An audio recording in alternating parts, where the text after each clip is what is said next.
कहते हैं हर शाही महल के पीछे कुछ ऐसे राज दफन होते हैं जिन्हें सुनकर इतिहास भी शर्म से कांप उठे।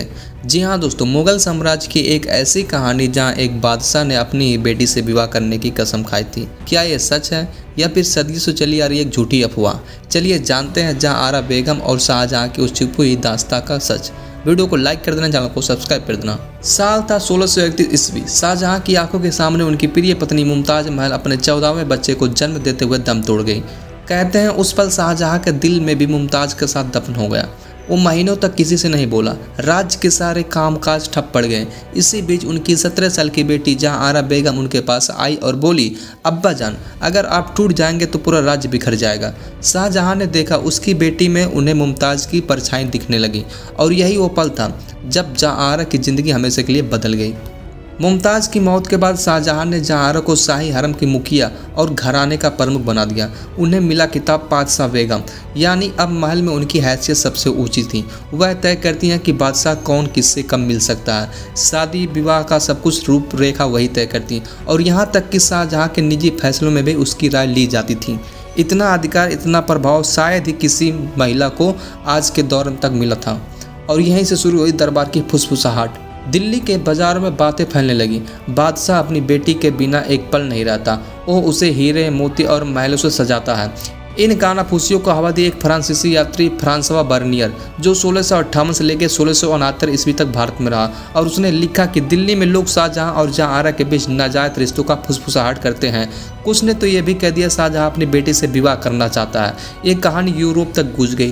पेरिस, लंदन, रोम, हर जगह मुगल सम्राट की विकृत मोहब्बत की बातें बेची जाने लगी। लेकिन सवाल उठता है, क्या यह वाकई सच था या फिर झूठ? अब चलो झांकते हैं इतिहास के असली दस्तावेजों में। जहांआरा शाहजहां की बेटी होने के साथ साथ उनकी राजनीतिक सलाहकार भी थी। आप लोग को मालूम होगा, उन्होंने अपने भाई दारा शिकोह के विवाह का आयोजन किया। और सबसे अहम बात, जहांआरा ने कभी विवाह नहीं किया। बात यही है जो कि सबसे ज़्यादा खतरनाक लोगों को लगी। और उन्होंने सोच भी लिया कि शायद इसी वजह से वो बेटी की शादी नहीं हुई और इसी की वजह से शाहजहां अपनी बेटी से ही शादी करना चाहता है। और यही बात बहुत ज़ोर से फैली। दरअसल मुगल शासक अपनी बेटियों की शादी बाहरी परिवार में नहीं करते थे, क्योंकि अगर शाही राजकुमारी किसी नवाब या अमीर से शादी करती है तो उसका पति भी ताकतवर हो जाता और उनके बच्चे सिंहासन के नए दावेदार बन जाते हैं। राजनीतिक संतुलन टूट जाता है। इसलिए शाहजहां के समय तक ये नियम बन गया था कि शाही बेटियां अविवाहित रहेंगी। जहांआरा का विवाहित रहना ना कोई पाप था, ना कोई वासना, बल्कि एक राजनीतिक रणनीति थी। और ना ही कोई ऐसा वासना था कि वो अपने पिता से शादी करना चाहती है या फिर उसका पिता कोई उससे शादी करना चाहता है। साल था 1658 ईस्वी। शाहजहां बीमार पड़ गया। उनके बेटों में शुरू हुआ सत्ता का खूनी युद्ध, दारा शिकोह वर्सेस औरंगजेब। जहांआरा ने पिता और भाई दोनों का साथ दिया। जब औरंगजेब ने शाहजहां को आगरा के किले में कैद किया तो जहांआरा ने कहा, अगर मेरे पिता जेल में रहेंगे तो मैं भी उनके साथ रहूंगी। वो अगले 8 साल तक उसी कैद खाने में अपने पिता के साथ रही। खाना, दवा, देखभाल सब कुछ वही करती रही, जब तक कि शाहजहां की 1666 में मृत्यु नहीं हो गई। इतिहास में शायद ही कोई बेटी इतनी वफादार और त्यागमयी रही होगी। औरंगजेब के लिए शाहजहां और दारा की छवि को कमज़ोर करना जरूरी था। तभी यह अफवाह फैल गई। शाहजहां धर्मभ्रष्ट था, उसने अपनी बेटी से विवाह किया।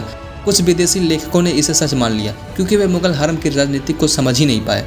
यही वह दौर था जब माली को अपने पेड़ का फल खाने का हक है जैसी झूठी हद से गढ़ी गई, ताकि शाहजहां की छवि पूरी तरीके से मिटाई जा सके। अब आते हैं उस व्यक्ति पर जिसने इस झूठ को उजागर किया, निकोलस मनुची, जो खुद दारा शिकोह का साथी था और दरबार के भीतर रहता था। उसने लिखा, बर्नियर ने जो लिखा वह सब बाजार की गपशप थी, उसका कोई सबूत नहीं मिलता। मनुची की यह गवाही इतिहास का निर्णायक सबूत बनी।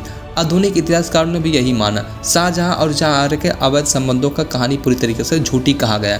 जहांआरा बेगम सिर्फ एक बेटी नहीं थी, वो मुगल युग की सबसे प्रभावशाली महिला थी। उन्होंने आगरा की जामा मस्जिद बनवाई, दिल्ली की चांदनी चौक डिजाइन की और जीवन के अंतिम वर्षों में सूफी वध को अपनाया। मृत्यु के समय उसने कहा था, मुझे ना महल चाहिए ना मकबरा, बस निजामुद्दीन औलिया के दरगाह के पास एक सादा कब्र दे देना। और आज भी दिल्ली में उनकी वही सादी कब्र मौजूद है, बिना किसी शाही ताज, बिना किसी भव्य मीनार के। तो दोस्तों, अगर तुम्हें यह कहानी सिर्फ एक अफवाह नहीं बल्कि इतिहास की गहराई है तो उसे शेयर करना मत भूलना, क्योंकि इतिहास हमेशा लिखा नहीं जाता, कभी कभी इसे जानबूझकर भी छिपाया जा सकता है। तो वीडियो कैसी लगी लाइक करके चैनल को सब्सक्राइब करके जरूर बताना। और कोई बात आपको समझ में नहीं आई है या फिर आपको लगता है यहाँ पर ये गलत है तो बताना जरूर कमेंट में, भाई अपनी राय जरूर देना।